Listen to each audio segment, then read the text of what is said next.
асығып тұрмын. Асыққаннан түсінбедім. Байып дегенде ғана хабарлардың бәрін ғаш қайтады. Менің де қарным ашты. Үйге барып тезірек әлемді алуым керек. Жақсы бауырым, сау бол.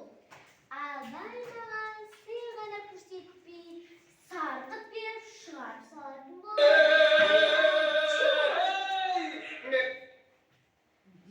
Япыр-ау, мынау кім екен?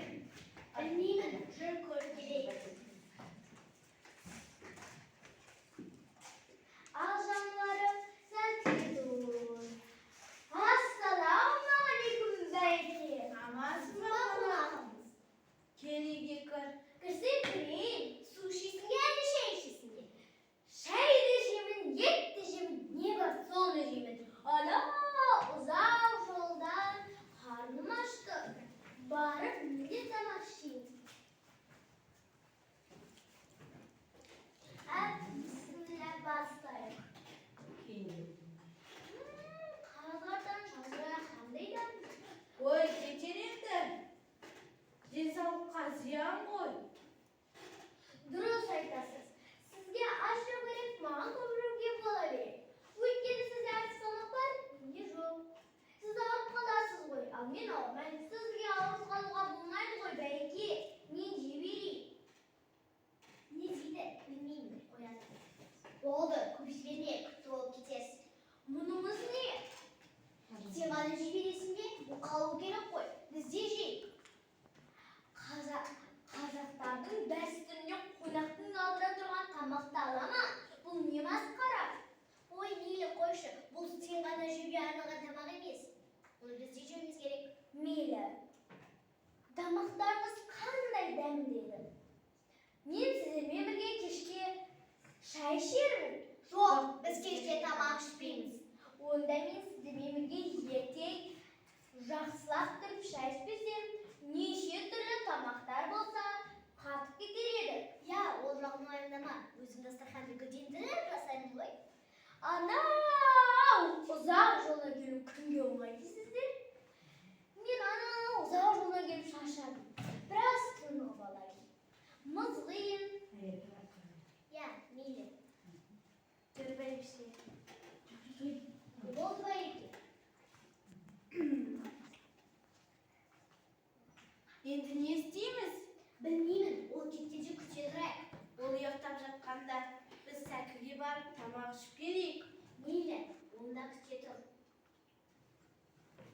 Кел, ортада кәшелесек болатын секілді. Ол ұйықтап жатқанда өзіміз кешкі асымызды гүлдендіріп ішейік. Қап бәлелері, бұлар маған айтпай. Шай ішіп отыр ғой. Мен бұлардың қасына қосылып, әбден қарнымды тойдырсам. Ол, байке бәйбіше, әжімлеп гүлдендіріп дастархан жасап қойыпсыздар ғой. Шақырмайсыздар ма? Оятсаңыздар, мен де келіп қосылар едім ғой. Ей, болды, жүмшеме. Не үшін? Бұл саған арналған тамақ емес. Ертең гүлдендіріп дастархан жасауға бұл тағамдар қалмай қалады ғой.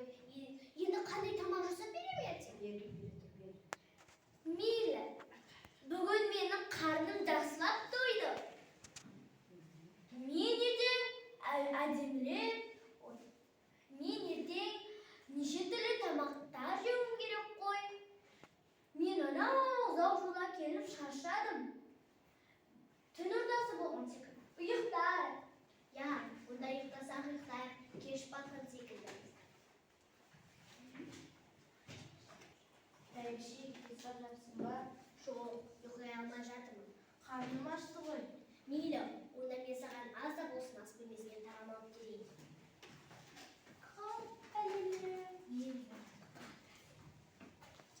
Қалай тамақты алсам екен? Мына жадам секілді.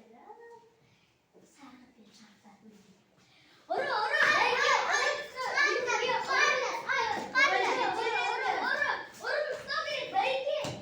Не болды? Бұл ұры емес, менің бәйбішем ғой. Сіздің бәйбіше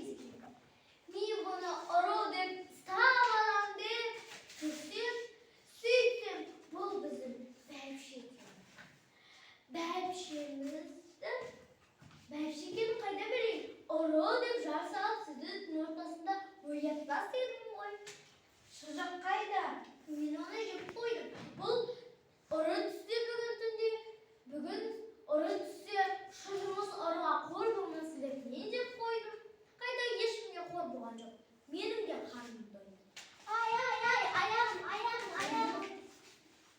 Ойбай, өлтірдің-ау. Мұны не үшін істедің, алдар көрсе? Мен ұры екен деп тұзақ құрсам, бұл біздің бәйбіше екен. Не бәйбіше екенін білсем, өмірі тұзақ құрмас еді ғой. Ой, болды, қойш. Азанда ерте тұрмыз керек, ұйықтайықшы. Я, ұйықтайық.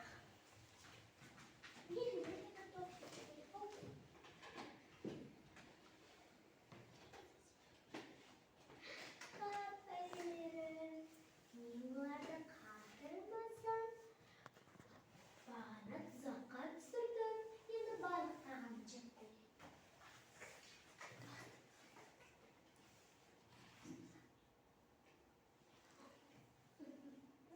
Қарным тойды. Таң атқан секілді жүр. Қонақ кетіп қалған секілді. Екеуміз кешеден бері дұрыс тағам ішпедік. Енді дұрыстап тамақ ішейік.